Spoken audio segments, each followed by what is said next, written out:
അധ്യായം 11. ഞാനോ മേദിനായ ദാര്യാവേശിന്റെ 1-ാം ആണ്ടിൽ അവനെ ഉറപ്പിപ്പാനും ബലപ്പെടുത്തുവാനും എഴുന്നേറ്റ് നിന്നു. ഇപ്പോഴോ ഞാൻ നിന്നോട് സത്യമറിയിക്കാം. പാർസിദേശത്തിന് 3 രാജാക്കന്മാർ എഴുന്നേൽക്കും.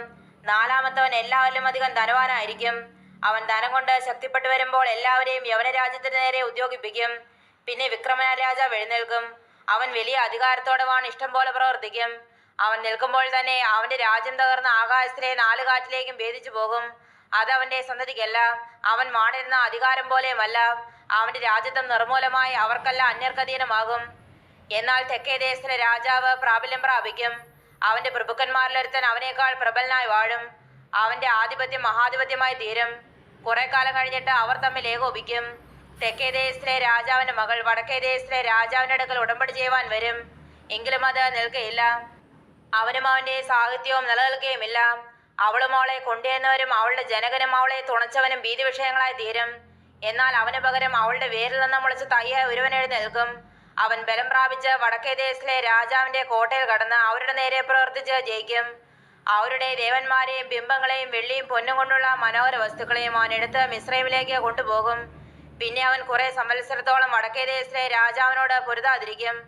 അവൻ തെക്കേ ദേശത്തിലെ രാജാവിന്റെ രാജ്യത്തേക്ക് എന്ന് സ്വദേശത്തേക്ക് മടങ്ങിപ്പോരും. അവന്റെ പുത്രന്മാരോ വീണ്ടും യുദ്ധം ആരംഭിക്കുകയും ബഹുപുരുഷാരമടങ്ങിയ മഹാസൈന്യങ്ങളെ ശേഖരിക്കുകയും ചെയ്യും. അത് വന്ന് കവിഞ്ഞു കടന്നു പോകും. പിന്നെ അവൻ മടങ്ങിച്ചെന്ന് അവന്റെ കോട്ട വരെ യുദ്ധം നടത്തും. അപ്പോൾ തെക്കേ ദേശത്തിലെ രാജാവ് ദ്വേഷം പൂണ്ട് പുറപ്പെട്ട് വടക്കേ ദേശത്തിലെ രാജാവിനോട് യുദ്ധം ചെയ്യും. അവൻ വലിയൊരു സമൂഹത്തെ അണിനിരത്തും. എന്നാൽ ആ സമൂഹം മറ്റവന്റെ കയ്യിൽ ഏൽപ്പിക്കപ്പെടും. ആ ജനസമൂഹം മുടിഞ്ഞു പോകും. അവന്റെ ഹൃദയം ഗർവിച്ച് അവൻ 10,000 പേരെ വീഴുമാറാക്കും. എങ്കിലും അവൻ പ്രാബല്യം പ്രാപിക്കുകയില്ല. വടക്കേ ദേശത്തിലെ രാജാവ് മടങ്ങി വന്ന് മുമ്പിലത്തേനേക്കാൾ വലിയൊരു ജനസമൂഹത്തെ അണിനിരത്തും. ചില സംവത്സരം കഴിഞ്ഞിട്ട് അവൻ വലിയൊരു സൈന്യത്തോടും വളരെ സമ്പത്തോടും കൂടെ പോരും. ആ കാലത്ത് പലരും തെക്കേ ദേശത്തിലെ രാജാവിന്റെ നേരെ എഴുന്നേൽക്കും. നിന്റെ ജനത്തിലുള്ള അക്രമികൾ ദർശനത്തെ നിർത്തിപ്പാൻ തക്കവണ്ണം മത്സരിക്കും. എങ്കിലും അവർ ഇടറി വീഴും. എന്നാൽ വടക്കേ ദേശത്തിലെ രാജാവ് വന്ന് വാടകോരി ഉറപ്പുള്ള പട്ടണങ്ങളെ പിടിക്കും. തെക്കേ പടക്കൂട്ടങ്ങളും അവന്റെ ശ്രേഷ്ഠജനവും ഉറച്ചു നൽകുകയില്ല. ഉറച്ചു നിൽപ്പാൻ അവർക്ക് ശക്തി ഉണ്ടാകുകയുമില്ല. അവന്റെ നേരെ വരുന്നവൻ ഇഷ്ടം പോലെ പ്രവർത്തിക്കും. ആരും അവന്റെ മുൻപാകെ നിൽക്കുകയില്ല. അവൻ മനോഹരദേശത്ത് നിൽക്കും. അവന്റെ കയ്യിൽ സംഹാരമുണ്ടായിരിക്കും. അവൻ തന്നെ സർവ്വരാജ്യത്തിന്റെയും ശക്തിയോടുകൂടെ വരുവാൻ താല്പര്യം വയ്ക്കും. എന്നാൽ അവൻ അവനോട് ഒരു ഉടമ്പടി ചെയ്തു. അവന് നാസ്തനായി തന്റെ മകളെ ഭാര്യയായി കൊടുക്കും. എങ്കിലും അവൾ നിൽക്കുകയില്ല. അവൻ ഇരിക്കുകയുമില്ല. പിന്നെ അവൻ തീരപ്രദേശങ്ങളിലേക്ക് മുഖം തിരിച്ച് പലതും പിടിക്കും. എന്നാൽ അവൻ കാണിച്ചു നിന്ന ഒരു അധിപതി നിർത്തലാക്കും. അത്രയുമല്ല, അവന്റെ നിന്ന് അവന്റെ മേൽ തന്നെ വരുത്തും. പിന്നെ അവൻ സ്വദേശത്തിലെ കോട്ടകളുടെ നേരെ മുഖം തിരിക്കും. എങ്കിലും അവൻ ഇടറിവേണ ഇല്ലാതെയാകും. അവന് പകരം എഴുന്നേൽക്കുന്നവൻ തന്റെ രാജ്യത്തിന്റെ മനോഹര ഭാഗത്തുകൂടി ഒരു അപഹാരി അയക്കും. എങ്കിലും കുറെ ദിവസത്തിനകം അവൻ സംഹരിക്കപ്പെടും. കോപത്താലല്ല, യുദ്ധത്താലുമല്ല. അവന് പകരം നിന്ദിനായ ഒരുത്തൻ എഴുന്നേൽക്കും. അവൻ അവർ രാജ്യത്വത്തിന്റെ പദവി കൊടുപ്പാൻ വിചാരിച്ചിരുന്നില്ല. എങ്കിലും അവൻ സമാധാനകാലത്ത് വന്ന് ഉപായത്തോടെ രാജ്യത്വം കൈവശമാകും.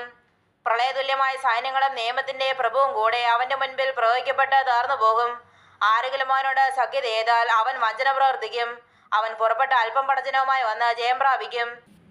അവൻ സമാധാനകാലത്ത് തന്നെ സംസ്ഥാനത്തിലെ പുഷ്ടിയേറിയ സ്ഥലങ്ങൾ വന്ന് തന്റെ പിതാക്കന്മാരോ പിതാമഹന്മാരോ ഒരു നാളും ചെയ്യാതെയും. അവൻ കവർച്ചയും കൊള്ളയും സമ്പത്തുമാർക്ക് വിതറിക്കൊടുക്കും. അവൻ കോട്ടകളുടെ നേരെ ഉപായം പ്രയോഗിക്കും. എന്നാൽ കുറെ കാലത്തേക്കേ ഉള്ളൂ. അവനൊരു മഹാസൈന്യത്തോടുകൂടെ തെക്കേ ദേശത്തിലെ രാജാവിന്റെ നേരെ തന്റെ ശക്തിയും ധൈര്യവും പ്രയോഗിക്കും. തെക്കേ ദേശത്തിലെ രാജാവും ഏറ്റവും വലിയതും ശക്തിയേറിയതുമായ സൈന്യത്തോടുകൂടെ യുദ്ധത്തിന് പുറപ്പെടും. എങ്കിലും അവർ അവന്റെ നേരെ ഉപായം പ്രയോഗിക്കൊണ്ട് അവൻ ഉറച്ചു നൽകുകയില്ല. അവന്റെ അന്നം കൊണ്ട് ഉപജീവനം കഴിക്കുന്നവൻ അവനെ നശിപ്പിക്കും. അവന്റെ സൈന്യം ഒഴുകിപ്പോകും. പലരും നിഹതന്മാരായി വീഴും. ഈ രാജാക്കന്മാർ ഇരുവരും ദുഷ്ടത പ്രവർത്തിപ്പാൻ ഭാവിച്ചും കൊണ്ട് ഒരേ മേശയെങ്കിൽ വെച്ച് ബോഷ് സംസാരിക്കും. എങ്കിലും അത് സാധിക്കുകയില്ല. നിയമിക്കപ്പെട്ട സമയത്ത് മാത്രമേ അവസാനം വരികയുള്ളൂ. പിന്നെ അവൻ വളരെ സമ്പത്തോടും കൂടെ സ്വദേശത്തേക്ക് മടങ്ങിപ്പോകും. അവൻ വിശുദ്ധ നിയമത്തിന് വിരോധമായി മനോഗതം വെച്ച് അത് അനുഷ്ഠിച്ച് സ്വദേശത്തേക്ക് മടങ്ങിപ്പോകും. നിയമിക്കപ്പെട്ട കാലത്ത് അവൻ വീണ്ടും തെക്കോട്ട് വരും. എങ്കിലും ഈ പ്രാവശ്യം മുമ്പിലത്തെ പോലെ സാധ്യമാകുകയില്ല. കിത്തിയും കപ്പലുകൾ അവന്റെ നേരെ വരും. അതുകൊണ്ട് അവൻ വ്യസനിച്ച് മടങ്ങിച്ചെന്ന് വിശുദ്ധ നിയമത്തിന് നേരെ കൃതിച്ച് പ്രവർത്തിക്കും. അവൻ മടങ്ങിച്ചെന്ന് വിശുദ്ധ നിയമത്തെ ഉപേക്ഷിക്കുന്നവരെ ആദരിച്ചുകൊള്ളും. അവൻ അയച്ച സൈന്യങ്ങൾ അണിനിരന്ന് വിശുദ്ധ മന്ദിരമായ കോട്ടയെ അശുദ്ധമാക്കി നിരന്തര ഹോമം നിർത്തൽ ചെയ്ത് ശൂന്യമാക്കുന്ന മ്ലേച്ഛബിംബത്തെ പ്രതിഷ്ഠിക്കും. നിയമത്തിന് വിരോധമായ ദുഷ്ടത പ്രവർത്തിക്കുന്നവരെ അവൻ ഉപായം കൊണ്ട് വഷളാക്കും. എങ്കിലും തങ്ങളുടെ ദൈവത്തെ അറിയുന്ന ജനം ഉറച്ചു നിന്ന് വീരം പ്രവർത്തിക്കും. ജനത്തിൽ ബുദ്ധിമാന്മാരായവർ പലർക്കും ബോധം വരുത്തും. എങ്കിലും കുറെ കാലത്തേക്ക് അവർ വാൾ കൊണ്ടും തീ കൊണ്ടും പ്രവാസം കൊണ്ടും കവർച്ച കൊണ്ടും വീണുകൊണ്ടിരിക്കും. വീഴുമ്പോൾ അവർ അല്പസഹായത്താൽ രക്ഷപ്രാപിക്കും. പലരും കപടഭാവത്തോടെ അവരോട് ചേർന്നുകൊള്ളും. എന്നാൽ അന്ത്യകാലം വരെ അവരിൽ പരിശോധനയും ശുദ്ധീകരണവും നിർമ്മലീകരണവും സാധിക്കേണ്ടതിന് ബുദ്ധിമാന്മാരിൽ ചിലർ വീഴും. നിശ്ചയിക്കപ്പെട്ട കാലത്ത് മാത്രം അന്തം വരും. രാജാവോ ഇഷ്ടം പോലെ പ്രവർത്തിക്കും. അവൻ തന്നെത്താൻ ഉയർത്തി ഏതു ദേവനും മേലായി മഹത്വീകരിക്കുകയും ദൈവാദി ദൈവത്തിന്റെ നേരെ അപൂർവ കാര്യങ്ങളെ സംസാരിക്കുകയും കോപം നിവൃത്തിയാകുവോളം അവന് സാധിക്കുകയും ചെയ്യും. നിർണയിക്കപ്പെട്ടിരിക്കുന്നത് സംഭവിക്കുമല്ലോ.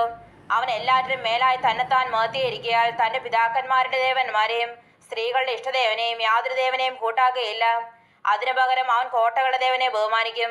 അവന്റെ പിതാക്കന്മാർ അറിയാത്തൊരു ദേവനെ അവൻ പൊന്നുകൊണ്ടും വെള്ളി കൊണ്ടും രത്നങ്ങൾ കൊണ്ടും മനോഹര വസ്തുക്കൾ കൊണ്ടും ബഹുമാനിക്കും. അവനൊരു അന്യദേവന്റെ ജനത്തെ കോട്ടകളുടെ കൊത്തളങ്ങളിന്മേലാക്കി വെക്കും. അവനെ സ്വീകരിക്കുന്നവൻ അവൻ മഹത്വം വർദ്ധിപ്പിക്കും. അവനവരെ പലർക്കും അധിപതികളാക്കി ദേശത്തെ പ്രതിഫലമായി വിഭാഗിച്ചു കൊടുക്കും. പിന്നെ അന്ത്യകാലത്ത് തെക്കേ ദേശത്തിലെ രാജാവ് അവനോട് എതിർത്ത് മുട്ടും. വടക്കേ ദേശത്തിലെ രാജാവ് രഥങ്ങളോടും കുതിരച്ചേകരോടും വളരെ കപ്പലുകളോടും കൂടെ ചുഴലിക്കാറ്റ് പോലെ അവന്റെ നേരെ വരും. അവൻ ദേശങ്ങളിലേക്ക് വന്ന് കവിഞ്ഞു കടന്നു പോകും. അവൻ മനോഹര ദേശത്തിലേക്കും കടക്കും. 10,000 പേർ ഇടറി വീഴും. എങ്കിലും ഏദോമും മോവാബും അമ്മോനി ശ്രേഷ്ഠന്മാരും അവന്റെ കയ്യിൽ നിന്ന് വഴുതി പോകും.